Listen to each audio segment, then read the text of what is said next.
बहुत दिनों से खबर था कि यहाँ पे जो खोवाई का रिवर है वहाँ पे बहुत सारा इलीगल सैंड माइनिंग चल रहा था। इसके पहले भी हमारे एसडीएफओ मैडम ने एक रेड करके 2 सैंड लिफ्टिंग मशीन 15 दिन पहले ही यहाँ से उठाया था, लेकिन उसके बाद भी यहाँ पे इलीगल सैंड का स्मगलिंग चल रहा था। यहाँ पे आप देख सकते हो कि बहुत बड़ा सैंड ऑलरेडी उन्होंने उठा के रखा है।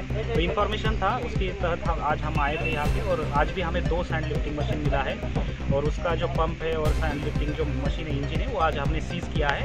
और यहाँ पे ये जो क्लेम किया है वो विजय दास करके यहाँ का एक लोकल रेसिडेंस है, उन्होंने क्लेम किया है। तो हमने अभी तो ये सीज़ किया है, और उसका जो भी हमारा जो नियम के तहत हम उसके ऊपर कार्रवाई करेंगे।